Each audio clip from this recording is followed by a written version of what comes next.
wabarakatuh. Baik, alhamdulillahirrabbilalamin. Wassalatu wassalamu ala asrafil anbiya'i wal mursalin. La haula wala quwata illa billahil aliyyil azim. Wa'ud Rabbi shrah li sadri wa yassir li amri wahlul 'uqdatam min lisani yafqahu qawli.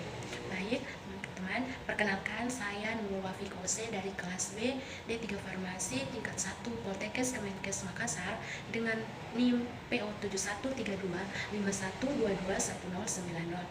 Nah, teman-teman, di sini saya akan menjelaskan materi tentang reaksi pada reaksi aldehid dan keton. Jadi, pembahasan yang pertama kita yaitu pengertian reaksi adisi pada aldehid dan keton. Nah, pasti teman-teman semua sudah tahu apa sih reaksi adisi tersebut. Nah, di sini saya akan menjelaskan tentang reaksi adisi tersebut. Jadi, reaksi adisi adalah reaksi penggabungan dua atau lebih molekul yang membentuk suatu produk tunggal yang ditandai dengan hilangnya ikatan rangkapnya.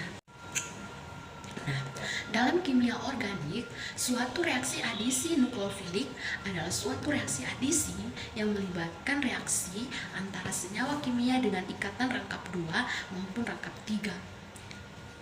Nah, elektrofilik yang kekurangan elektron dengan reaktan yang kaya elektron disebut sebagai nukleofil, yang kemudian diikuti dengan hilangnya ikatan rangkap dan membentuk 2 ikatan O.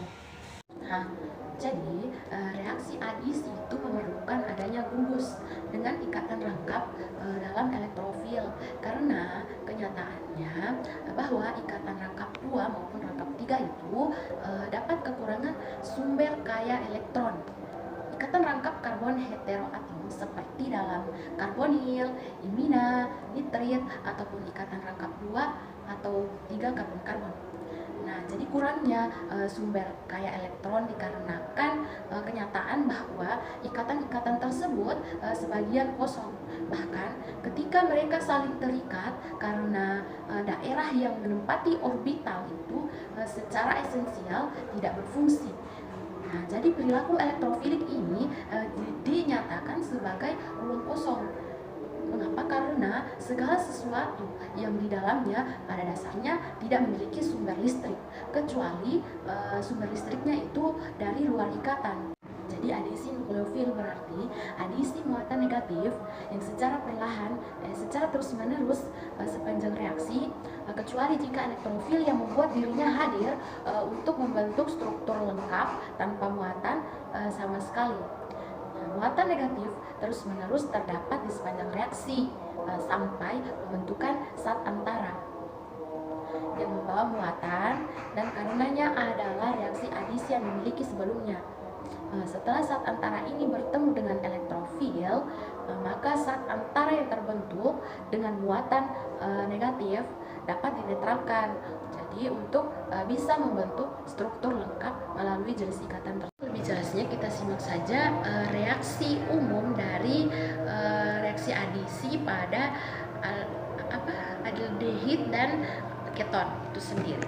Nah, jadi karbonil itu bersifat polar sehingga dapat diserang nukleotifilik yang bermuatan negatif atau elektrofilik yang bermuatan positif.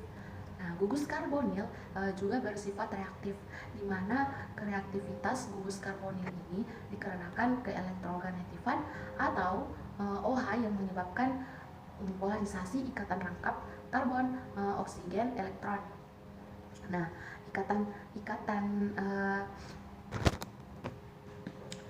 ikatan itu akan lebih mudah tertarik ke atom OH yang lain yang lebih kaya akan elektron negatif. Nah, selanjutnya adalah gugus oksigen. Gugus karbonil bersifat fasa Lewis lemah karena atom O mempunyai 2 pasangan elektron bebas. Jadi mekanisme dari reaksi adisi di samping itu yaitu pertama protonasi yang mentransfer proton yang diikuti oleh adesi nukleofilik pada gugus karbonil yang telah berprotonasi, dan di mana karbon akan bereaksi pada proton asam atau proton H yang bermuatan positif, yang dimana akan menyerang gugus karbonil atom OH yang kaya akan elektron. Nah, sehingga setelah sebuah karbonil telah terprotonkan akan menghasilkan senyawa OH, di mana tujuan protonasi ini untuk membuat gugus karbonil lebih reaktif pada nukleofilik lemah. Setelah itu gugus karbonil yang terprotonasi akan menyebabkan karbon yang bermuatan positif lebih reaktif terhadap nukleofilik yang lemah, sehingga satu rangkap yang memegang senyawa OH akan terputus dan membentuk rantai baru yang terdiri dari senyawa nukleofilik. Mungkin hanya itu pengetahuan saya tentang reaksi adisi pada aldehid dan keton. Kurang dan lebihnya saya mohon maaf. Wabillahi taufiq wal hidayah. Wassalamualaikum warahmatullahi wabarakatuh.